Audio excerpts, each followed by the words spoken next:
បាទសូមគោរពជម្រាបសួរពុកម៉ែបងប្អូនទាំងអស់គ្នាបាទវីដេអូនេះគឺជាវីដេអូដែលខ្ញុំដាក់បំពួង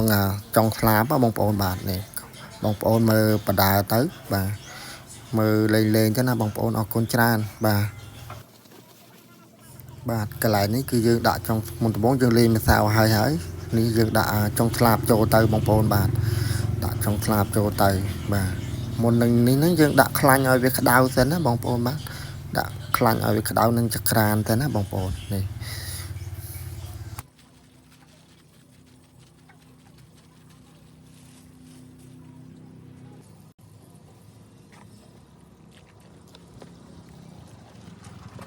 តនេះយើងលាយវាឲ្យសព្វទៅបាទយើងដាក់មកល្មមអញ្ចឹងទៅណាបងប្អូនបាទ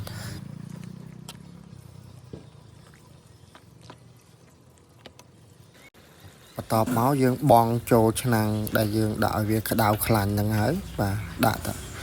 បងហើយនេះបងប្អូនបាទអញ្ជើញមើលទៅបាទ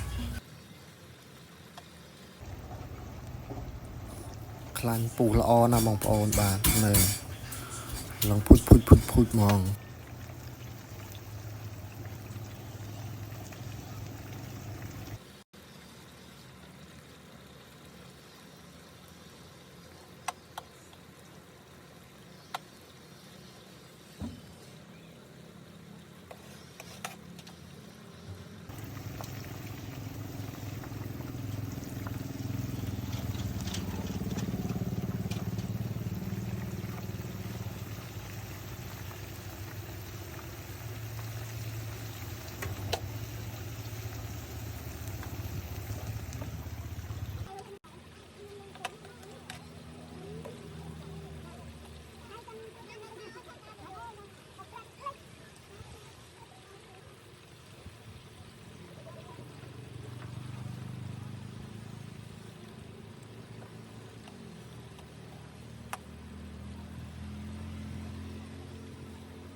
បាទកន្លែងនេះយើងត្រូវឆ្កឹះវាបាទឆ្កឹះវាព្រោះថាឆ្នាំងវាមានកលៈវាឆ្កឹះវាឲ្យវាឡើងមកលើមកបាទក៏ឲ្យឡើងមកលើមើលបាទ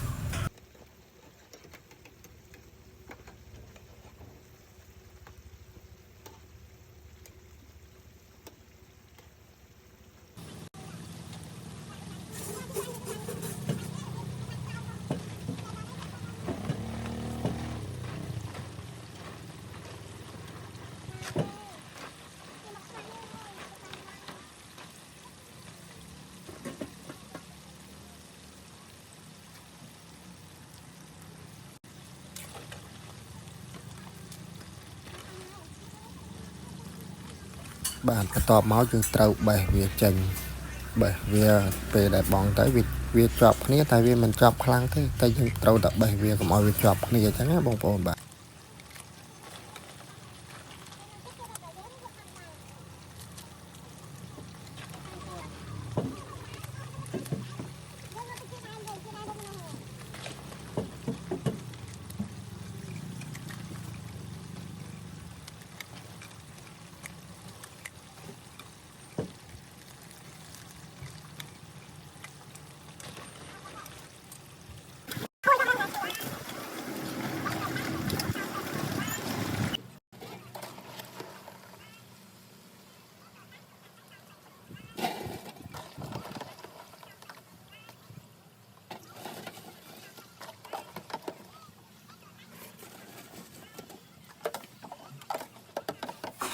អានេះឆ្អិនហើយយើងត្រង់វាមកបងប្អូនបាទឃើញបាទអញ្ចឹងដូចក្នុងវីដេអូចឹងឯងបាទហ្នឹងហើយអញ្ចឹងវីដេអូមានតែប៉ុណ្្នឹងឯងអរគុណច្រើនបងប្អូនសូមជម្រាបលាបាយបាយ